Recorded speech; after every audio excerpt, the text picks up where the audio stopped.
Video में आप सभी का स्वागत है। आज हम देखेंगे फारसी सभ्यता, पर्शियन सिविलाइजेशन, जिसका राजनीतिक स्थिति, सामाजिक स्थिति और आर्थिक स्थिति। आइए अब देखते हैं फारसी सभ्यता। फारसी सभ्यता, जिसे ईरानी सभ्यता के रूप में भी जाना जाता है, प्राचीन काल से लेकर आज तक आधुनिक ईरान और आसपास के क्षेत्रों में विकसित हुई ये जो सभ्यता है, कला, साहित्य, विज्ञान, शासन में अपने योगदान के लिए प्रसिद्ध फारसी सभ्यता ने विश्व इतिहास पर एक अमिट छाप छोड़ी है। मतलब ये बहुत प्रसिद्ध सभ्यता थी। प्राचीन काल से फारस के कई प्रभावशाली साम्राज्यों का घर था, जिसमें अचमेनिद साम्राज्य, यहाँ जो है एक साम्राज्य था जिसका नाम था अचमेनिद साम्राज्य, भी इसमें शामिल था, जिसका प्रसिद्ध रूप साइरस महान और डेरियस महान के तहत विस्तार हुआ था। अचमेनिड्स ने प्राचीन दुनिया के सबसे बड़े साम्राज्यों में से एक की स्थापना की थी, जो अपनी कुशल प्रशासनिक प्रणाली, विशाल बुनियादी ढांचा, परियोजनाओं और सांस्कृतिक विविधताओं के लिए जाना जाता है। अचमेनिद युग के बाद फारस में पार्थियन युग, सबसे पहले अचमेनिद युग आता है, उसके बाद पार्थियन युग, उसके बाद फिर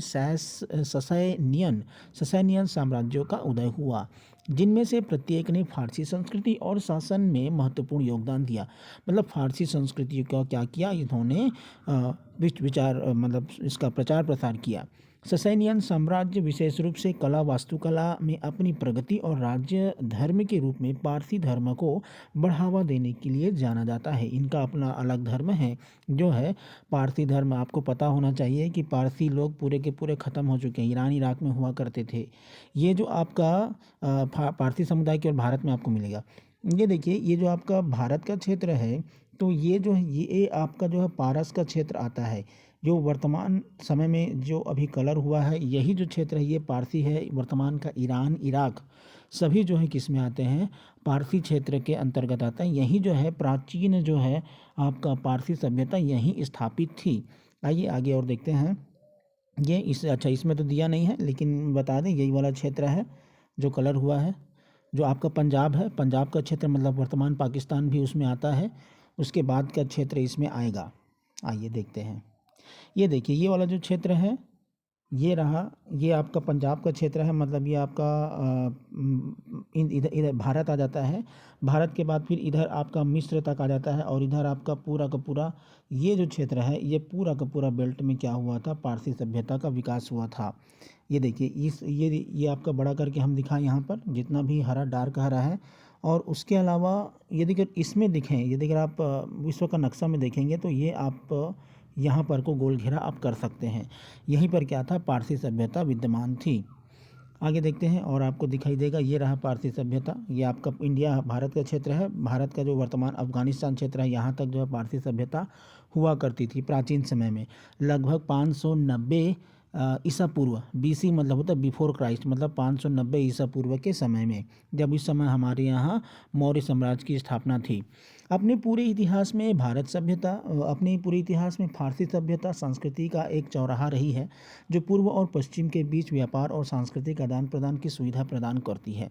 मतलब इस समय क्या होता था, व्यापार होता, जैसे उस समय क्या था, आपका पारसी सभ्यता उस समय जब विद्यमान था, उस समय मौर्य साम्राज्य था, उस समय चाइनीज सभ्यता थी। ये लोग एक दूसरे के साथ क्या करते थे, व्यापार स्थापित करते थे। स्वदेशी फारसी परंपराओं के साथ मिलकर इस सांस्कृतिक आदान प्रदान के परिणाम स्वरूप कला, साहित्य, दर्शन की एक समृद्ध वो चित्रवैनिका सामने आई। चित्रवैनिका टेपेस्ट्री मतलब चित्रवैनिका मतलब एक प्रकार का दृश्य सामने आया। विजय और देश विदेशी शासन की अवधि के बावजूद फारसी सभ्यता अपनी भाषा, संस्कृति और पहचान को संरक्षित रखते हुए कायम रखी। मतलब उस समय प्राचीन फारस क्षेत्र में अलग अलग विदेशी आक्रमण होते थे, अलग अलग विदेशी शासन होते थे, लेकिन फिर भी से फारसी सभ्यता अपनी संस्कृति को, पहचान को सुरक्षित रखी थी। आज ईरान फारसी संस्कृति का गढ़ बना हुआ है, जो हजारों वर्षों से चली आ रही विरासत जारी रखे हुए हैं।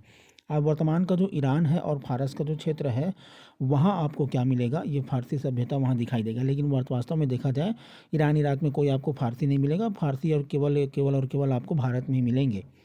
जब उनके ऊपर आक्रमण हुआ था, वो सब भारत भाग के आए थे। आगे देखते हैं राजनीति। यहाँ फारसी सभ्यता की विशेषता है कि अचमेनिद, ये पहले भी देख चुके हैं, अचमेनिद शासन, अचमेनिद साम्राज्य था, पार्थियन साम्राज्य था, ससानीय साम्राज्य था, और विभिन्न राजवंशों के तहत केंद्रीकृत शासन थी, जो कुशल प्रशासन और शाही विस्तार के लिए जाने जाते थे।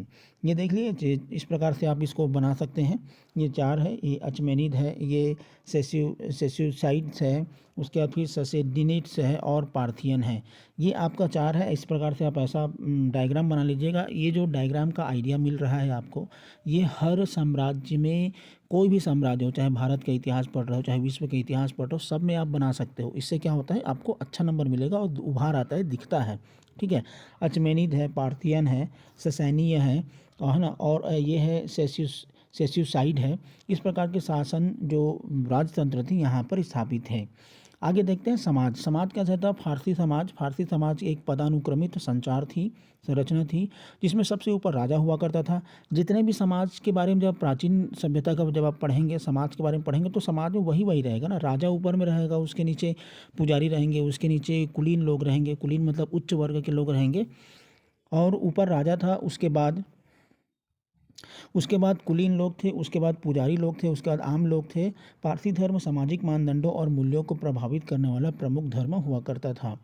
ठीक है, उस समय क्या था, सामाजिक मानदंडों और मूल्यों को प्रभावित करने, देखिए सबसे पहले राजा होता है, उसके बाद फिर प्रिस्ट होता है मतलब पुजारी, उसके बाद फिर कुलीन वर्ग नोबल्स, उसके बाद फिर गवर्नमेंट ऑफिसर जो प्रशासनिक अधिकारी जो काम हम करते हैं, और मर्चेंट, फिर फार्मर्स, फिर ट्रेडर्स, ये सब इसमें आ जाएगा। और सबसे लास्ट में आ जाएगा गुलाम लोग होते थे, गुलाम व्यवस्था थी।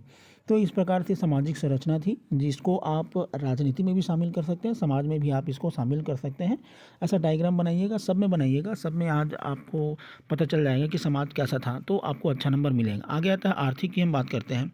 फारसी साम्राज्य ने रॉयल रोड के निर्माण और एक मानकीकृत मुद्रा प्रणाली को बढ़ावा देकर व्यापार और वाणिज्य को सुविधाजनक बनाया। अब जैसे कि मुद्रा को, ऐसा सिक्का चलता था उस समय, सिक्का पारसी साम्राज्य में चलता था, और उस सिक्का को क्या किया, अच्छा सा मतलब उसको सुविधाजनक बनाया ताकि लेन देन हो सके। तो ऐसा सिक्का का चित्र बना करके भी आप बता सकते हैं। यदि अगर मुद्रा आ गया है तो सिक्का का चित्र बना दीजिए, उस समय को जो चित्र है उसी चित्र को बनाने का प्रयास कीजिएगा। हो सकता है अच्छा ना बने आपसे चित्र, लेकिन बनाने का प्रयास कीजिएगा, कम से कम दिखाई देगा कि हाँ ऐसा सिक्का जो है उस समय चलता था। कृषि, विशेष रूप से सिंचाई आधारित खेती अर्थव्यवस्था की ऋण थी, जो रेशम मार्ग के साथ शिल्प, कौशल और व्यापार द्वारा पूरी होती थी। मतलब इस समय आर्थिक रूप से देखा जाए तो सिक्का चलता था, सिक्का के माध्यम से क्या होता था, व्यापार वाणिज्य होता था।